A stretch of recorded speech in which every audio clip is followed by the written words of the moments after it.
Spirit is keeping me up at night. I can't sleep. I can't quiet those voices and that vision. I feel like something bad is going to happen to me if I connect with spirit. Ugh, my energy is so drained. These are just a few of the comments I've gotten on my social media. Today, we're going to talk about spiritual boundaries and how to help with some of those common problems that psychics, mediums, intuitives, and the normal person who has that energetic connection may feel with their energy and their connection to spirit. Pull up a cup of coffee and let's have a little chat. And let me talk to you today about how best to create your own spiritual boundaries. I'm Emily Snyder of Connected Intuition. I'm an intuitive psychic medium who does readings for pets and for people, and I also teach people how to use their intuition and their mediumship abilities. My first point, though, before we get started, is if you're hearing voices and not in control of your own reality, this may be more than spirit, and I would definitely encourage you to reach out and find a qualified therapist to talk through what is happening to you. We're going to talk about instances where your spiritual connection isn't going to plan. Specifically, here are the following instances we'll cover. Number 1, you're getting messages all day and all night. Number 2, your energy is super drained and you feel some kind of physical sensation. And number 3, you're afraid something bad is going to happen to you and if you acknowledge that connection. After we get through those 3 things, I have a couple of tips just about being a sensitive person and what to do, so stay tuned for those. First, let's start with an instance where you feel like you have no control over that spiritual connection. We're going to do a brief exercise together to help you define those boundaries. This is also helpful in the reverse when you have trouble connecting to spirit. It's a great idea to use this exercise as kind of like the delineator. Here is my physical self, and then here is my spiritual self, and here is the door and the portal that I use to enter. Before we get started with that exercise, it's important to know a few key things about spirit. Number 1, spirit has an intelligence. You are dealing with not only people who have been on the planet Earth and lived lives, but also just a greater, broader knowledge of the universe. So if you approach their conversations with them with intelligence, you will get intelligent responses back. Sometimes, however, it is us who has not told the spirit world how we want to interact with them. They don't have bodies, they don't have the same sense of time and space. We need to teach them how and when to interact with us. And if you assume that they have intelligence, your conversations with them will have more weight. The second point of knowledge is that your intention is the most important thing. It is as equal as their intention. So if you set the intention that you want to speak to them and in a very positive way, they will come back to you with the same positivity. To start off this exercise, I'm going to help you set up that intention. All right, let's get to it. I'm going to put down my coffee and let's chat. The first thing I want you to do is close your eyes and take a few deep breaths in and out. Next, state your intention that you would like to define the boundaries with the spirit world. Now imagine a door in your mind. Make it the most beautiful door you've ever seen, leading to the most comfortable place you've ever been. This could be a garden door with a trellis of roses opening up into a garden full of plants. Or it could be a glass door that you easily slide open onto a beach with water just coming up to your feet. Whatever that most comfortable place feels like for you, envision you have the most beautiful door in front and you can easily open it whenever you like. Feel what it feels like to be on this side of the closed door. This is your life here on earth. Feel your human body and feel your emotions. Feel all of the things that make you you that are existing on this side of the door. Now open that door and walk through. This is the place you are going to connect to spirit. Invite the spiritual presence to come closer to you in any way, shape, or form that they use to connect to you.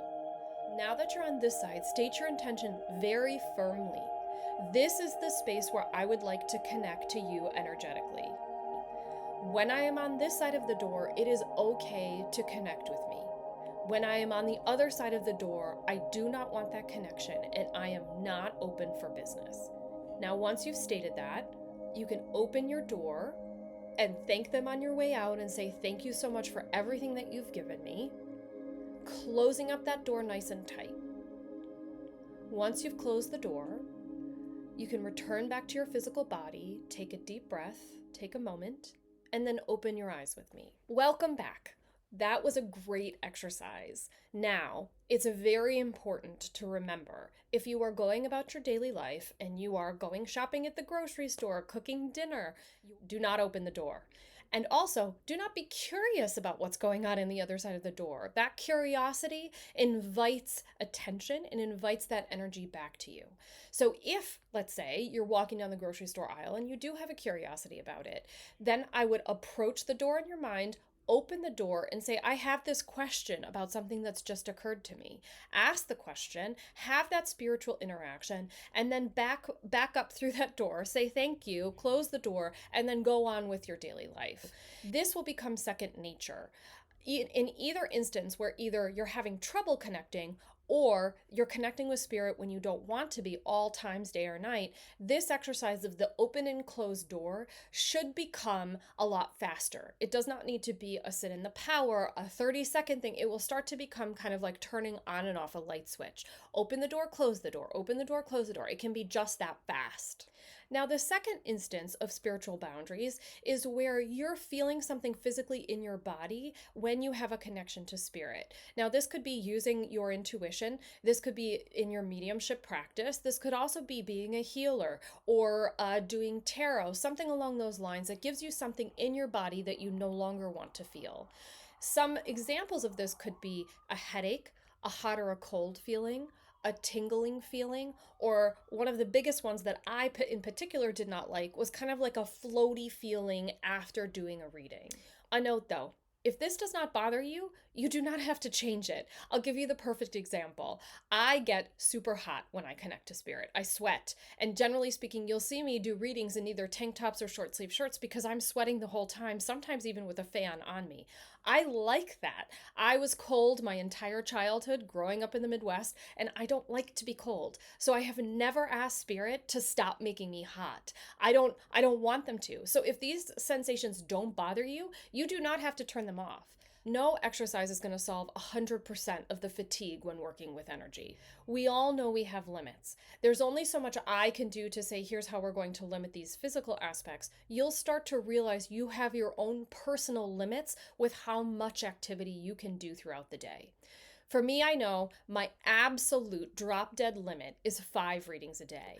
On a typical day, it's much more common for me to have between 2 and 4. That's about my limit to then not make myself feel exhausted at the end. In case of those physical changes, here are my tips.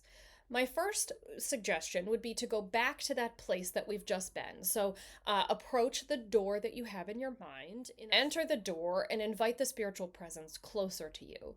Then explain what is happening in your body that you don't like, and very firmly ask them to stop and tell them how you want to feel at the end of a reading or at the end of your practice, and then close the door and again thank them. For some of these other physical sensations, there are things that you can do on this side of the door in your physical life that can help to limit some of those sensations. If you're getting that floaty feeling that I described having early on, I was able to combat that feeling with 2 things. The first thing was snacks. I'm not kidding. Snacks definitely help to settle your blood sugar and kind of bring you back into your human body. And the second thing is grounding exercises. So going outside, taking my shoes off and walking through the grass, or going for a walk in the cemetery near my house and literally just putting my hand on a tree and saying, I am grounded and please take some of this energy. For a tingly sensation that you have at the top of your head, or like head and shoulders from the spiritual world, my advice is to come back more slowly from whatever energetic practice you are doing. For headache sufferers, now I'm a chronic migraine sufferer, and so most of that is actually not due to spirit, but there are a couple of things I've learned. I would recommend slowing it down. Usually your brain is saying, I'm overwhelmed at the speed of the information coming through, so if you can slow that down, the risk of getting a headache also comes down quite a bit. Over time, my brain has definitely adjusted to that frequency. So now I'm able to do, as I mentioned, about 5 readings in a day, and I no longer have headaches. Occasionally, when I'm doing 5 readings a day for a number of days in a row, I will feel quite drained and on the border of a headache, but I realize that that is me pushing my own boundary. As one of my Arthur Finley tutors said, when all else fails, there's something to be said for comfy pants and really mind numbing television. So now let's go on to the third instance where you feel like something bad is going to happen to you if you connect to the spirit world. Now, remember how I said that intention is everything? If you start off any spiritual practice with the words, I am here to help, to heal, to connect, the spirit world will connect with you only with that intention. So if your fear is coming forward and saying, I'm afraid of you, the fear is going to be mirrored back at you. So trust in yourself that you are able to approach the spirit world with the supreme positivity that we all have inside of us, and know that they will respond in kind. I have never had a scary interaction with spirit. Ever. Do I believe it might be out there somewhere? Maybe, but I'm not even curious about it because there's so much to see, do, hear, feel, etc. in this space of positivity, and that's all I want from the spiritual world. So I invite anyone with fear to set that aside and really work on that positive interaction with the spirit world.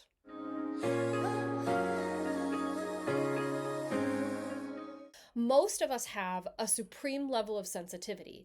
I once took a Zoom with the famous psychic medium John Holland, who said, some people complain afterwards that they feel everything bigger. They get bigger emotions. They hear more things. Everything in their daily life seems to affect them. And his response was, that's sensitive people being more sensitive. And I would agree with him that that does tend to happen. That when you're opening yourself up to the sensitivity of the spiritual world, you may feel yourself more sensitive to the path, to things in your own life.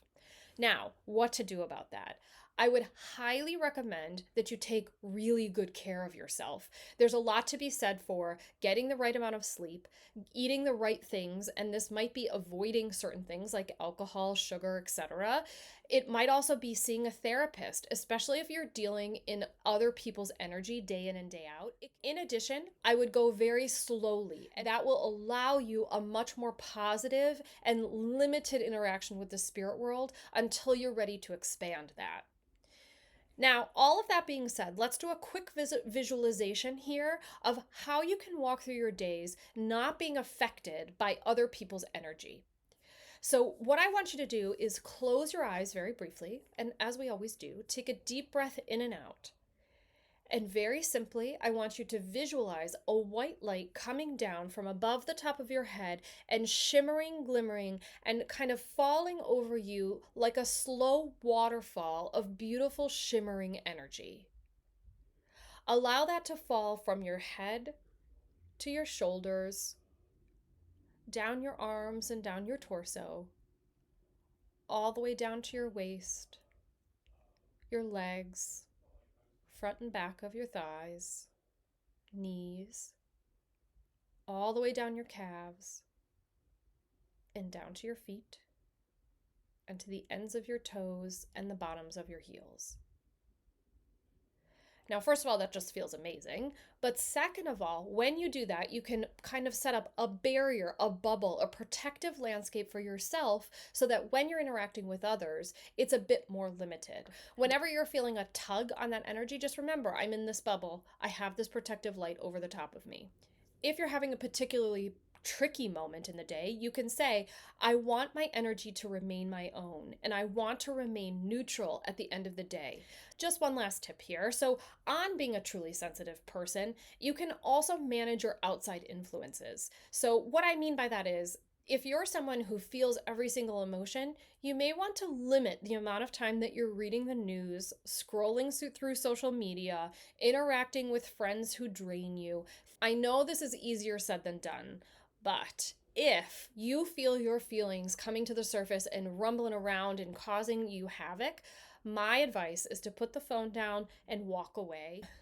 Thank you so much for watching this video on spiritual boundaries. I'm Emily Snyder of Connected Intuition. If you want more information on me, you can follow along here on YouTube or reach out to me via my website. As I always like to say, stay open, stay connected with Connected Intuition. I'll see you guys next week. Thanks so much.